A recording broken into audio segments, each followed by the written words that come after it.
ठरलं तर मग या मालिकेच्या आता मात्र येणाऱ्या भागामध्ये प्रियाची चोरी प्रियाच्याच अंगाशी अर्जुन, सायली, चैतन्य अशा पद्धतीने आणणार आहेत आणि रविराजांच्या समोर CCTV फुटेज सादर होताच एक जबरदस्त धमाका होणार आहे। इकडे आता अर्जुनला समजलेलं असतं की ही आपल्या इकडे लपून छपून काहीतरी शोधण्याचा प्रयत्न करते, पण काय हे त्याला काही त्यावेळेला समजलेलं नसतं।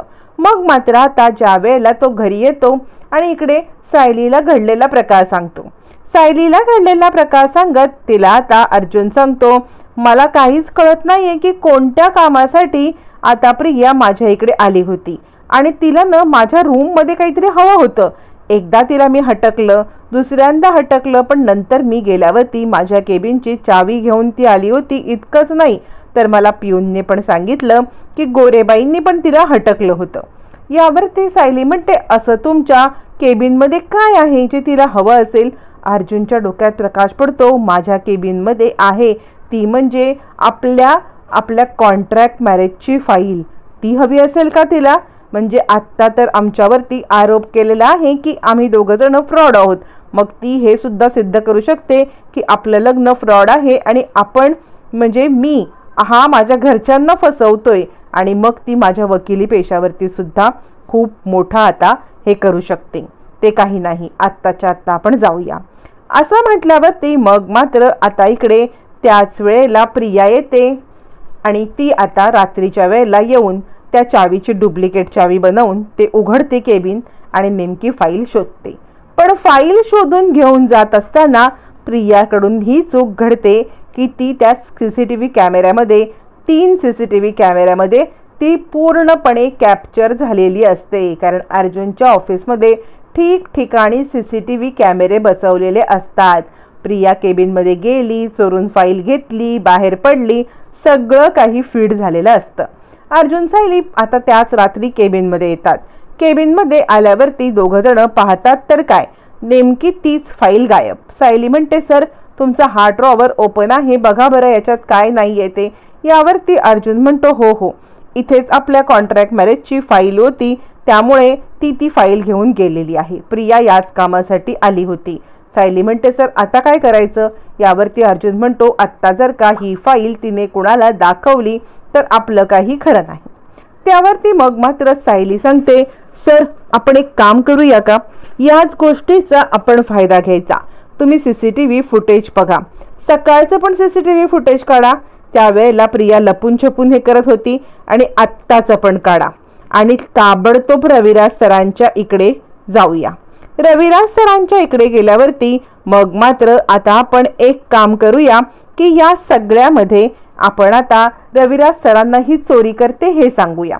असं म्हटल्यावरती ही आयडिया आता अर्जुनला आवडते। मग सायली आणि अर्जुन ते CCTV फुटेज गोळा करतात आणि ताबडतोब रविराजांच्या इकडे जायला निघतात। आज काहीही झालं तरी प्रियाचं कारस्थान उघडकीला आणून ती फाईल ताबडतोब आणायची आणि या सगळ्यामध्ये प्रिया साक्षीची मदत करतेय हे सुद्धा कन्फर्म करायचं। असं म्हणत मग CCTV फुटेज गोळा करत सायली आणि अर्जुन दोघं जण रविराजांना कॉल करतात आणि सिनियर मला तुला काहीतरी दाखवायचं आहे, आम्ही तुला भेटायला येतोय असं म्हटल्यावर ती रविराज मात्र आता वाट पाहत असतात। तोपर्यंत प्रिया मात्र डायरेक्ट साक्षीकडे न जाता घरीच येत असते। त्याच वेळेला व्हिडिओ घेऊन अर्जुन, सायली आणि चैतन्य हे रविराजांकडे येतात। तोपर्यंत प्रिया आता विचार करते, अरे बापरे, म्हणजे ही फाईल घेऊन मी आलेली आहे हे यांना समजले की काय, हे लोक काय करायला आलेत? सध्या तरी ही फाईल मी अशीच ठेवून देते, नाहीतर या साक्षीच्या नादामध्ये मला सुद्धा अडकवायला हे लोक कमी नाही करणार असा विचार करत असताना मग मात्र चैतन्य, अर्जुन आणि सायली रविराजांना ही गोष्ट सांगतात की मला काही कळत नाहीये, म्हणजे सिनियर या सगळ्यामध्ये असं का तन्वी वागली ते, पण काहीतरी तिच्या बाबतीत सुद्धा चुकीचं घडते म्हणून ती अशी वागते। तू तिच्याशी बोलून घे, कारण या सगळ्यामध्ये ती कुणाची तरी मदत करते, कुणाच्या तरी इन्फ्लुएन्स खाली आहे आणि त्यासाठी ती चोऱ्या करतीये। यावरती मग मात्र रविराज म्हणतात, काय चोऱ्या? आणि तिला का चोऱ्या करण्याची गरज पडेल? यावरती मग मात्र अर्जुन त्यांना सगळं CCTV फुटेज दाखवतो। अर्जुन रविराजांना म्हणतो, सिनियर हे बघ, हे CCTV फुटेज म्हणजे या सगळ्यामध्ये जर का ती कोणाच्या इन्फ्लुएन्स खाली नाही आहे, मग ती हे असं का करतीये? या सत्याचा शोध तर लागलाच पाहिजे. रविराज ते CCTV फुटेज पाहतात आणि त्यांना जबरदस्त धक्काच बसतो. रविराज म्हणतात, हे कसं शक्य आहे? म्हणजे माझी तन्वी आणि चोरी? आता मात्र बघितलेल्या त्या गोष्टीवरती रविराजांचा विश्वास ठेवणं त्यांना कठीण जात असतं, पण विश्वास ठेवण्याशिवाय दुसरा कोणताही पर्यायच नसतो. रविराज आता मात्र ते CCTV फुटेज पाहतात आणि आता प्रियाला आवाज द्यायला लागतात. तन्वी, तन्वी खाली ये असं म्हणत आता मात्र प्रियाला ते खाली बोलवतात. प्रियाला खाली बोलवल्यावरती प्रिया मात्र या सगळ्यामध्ये गडबडते, कारण आता फाईल घेऊन चोरून आलेल्या प्रियाला आपण खूप मोठी चूक केले हे तर समजलेलं असतं, पण ही चूक आता मात्र यांच्यापर्यंत व्हिडिओच्या रूपात पोहोचले हे माहीत नसतं. त्यामुळे प्रिया बिंदास्त खाली आल्यावरती प्रिया म्हणते, काय झालं बाबा? रविराज म्हणतात, काय झालं म्हणजे? तू का बरं अर्जुनच्या ऑफिसमध्ये गेली होतीस आणि काय त्याच्या ऑफिसमधनं आणलंस? असं म्हणत आधी CCTV फुटेजबद्दल कोणताही चकार शब्द न काढत रविराज तिला मात्र घोळात घेतात. त्यावरती प्रिया सांगते, बाबा अहो मी खरंच काही नाही केलेलं आहे, कुणी सांगितलं हे तुम्हाला? यावरती रविराज म्हणतात, कुणीही मला काही सांगायची गरज नाही आहे, माझ्या समोर जे घडलंय ना तेच मी तुला सांगतोय. यावरती मग मात्र प्रिया म्हणते, बाबा तुम्हाला या सगळ्यामध्ये हे दोघं जण खूप काही खोटं बोलतायत, मला अडकवण्याचा प्रयत्न करतायत. तुम्हाला माहिती आहे ना म्हणजे ह्या दोघांचा माझ्यावरती किती राग आहे ते? यावरती रविराज म्हणतात, त्यांचा राग असू दे, पण तू का असं वागलीस? यावरती प्रिया म्हणते, ही सायली तुमच्या मनामध्ये माझ्याविषयी विष पेरण्यासाठी आली असेल तर हिला ताबडतोब आत्ताच्या आत्ता इथून निघून जायला सांगा. ही सायली आहे ना, ही सायली मात्र खूप आपल्याबरोबर कपट कारस्थान करते. बाबा आत्ताच्या आत्ता हिला जायला सांगा बरं. असं म्हणत प्रिया सायलीवरती जवळजवळ हात उगारायला येते. तोपर्यंत रविराज म्हणतात, खबरदार तन्वी, सायलीने काहीच केलेलं नाहीये. तू अर्जुनच्या ऑफिसमध्ये का गेली होतीस? कोणती फाईल आणलीस? ती फाईल मला आत्ताच्या आत्ता आणून दे. प्रिया अजूनही कबूल करायला तयार नसते की आता मात्र मी या सगळ्यामध्ये ती फाईल आणले. रविराज म्हणतात, तन्वी तू का खोटं बोलतीयस? मला आत्ता खरंच्या खरं कळलंच पाहिजे.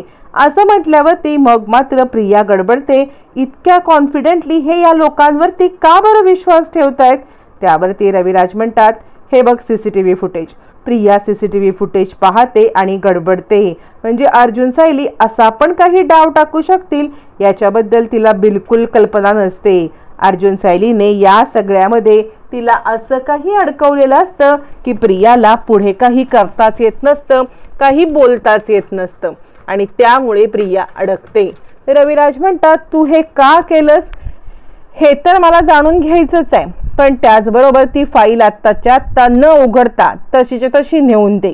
असं म्हटल्यावरती आता उत्तर काय देऊ? फाईल कशी देऊ? मला साक्षी खाऊ की गिळू करेल? काय करू? पण आता ऑप्शन तर काहीच नसतं आणि रविराज हादरतात. का ही अशी वागली? मला तर काही कळतच नाहीये. आणि त्याच वेळेला प्रिया रडायला लागते. रविराज म्हणतात, मला उत्तर दे, तू का असं वागलीस? प्रिया म्हणते, बाबा हे साक्षी मला ब्लॅकमेल करत होती. यावरती रविराज म्हणतात, साक्षी आणि तुला ब्लॅकमेल? आणि ते काहून? काय गरज पडली तिला ब्लॅकमेल करायची आणि तू मला का नाही सांगितलंस? यावरती प्रिया आता रडतच असते. रविराज म्हणतात, रडण्याचे नाटक बंद कर, पहिले वरतून फाईल आणजा. असं म्हणत फाईल आता आणायला सांगून सायली अर्जुन आणि इकडे चैतन्य यांच्या हातामध्ये द्यायला सांगतात. फाईल जरी सायलीने डोकं लावलेलं असतं आणि बरोबर CCTV फुटेज रविराजांच्या पर्यंत पोहोचवत दोन आता हेतू साध्य केलेले असतात. सगळ्यात पहिला हेतू असतो ते म्हणजे तिने आता सगळ्यात महत्त्वाची ती फाईल हातात मिळवलेली असते. दुसरा महत्त्वाचा हेतू असतो ते म्हणजे तिने या सगळ्यामध्ये रविराजांच्या समोर प्रियाचं घाणेरडं रूप आणलेलं असतं आणि त्यामुळे आता प्रियाचा पर्दाफाश होण्यासाठी बरोबर संधी मिळालेली असते. या सगळ्या प्रकरणामध्ये रविराज हतबल होतात. ते खाली मटकन बसतात आणि माझी तन्वी असं वागू शकते आणि का वागली याचा मला शोध घ्यायलाच पाहिजे असा विचार करत, खरंच हे माझे संस्कार आहेत का असा विचार करताच त्यांच्या मनात शंका सुद्धा येते. या सगळ्यामध्ये हेतू साध्य होत रविराजांच्या मनामध्ये प्रियाविषयी शंका आल्यामुळे मालिकेमध्ये आता पुढे अजून रंजकदार वळण येताना आपल्याला दिसणार आहे आणि मालिका पाहायला फारच इंटरेस्टिंग होणार आहे।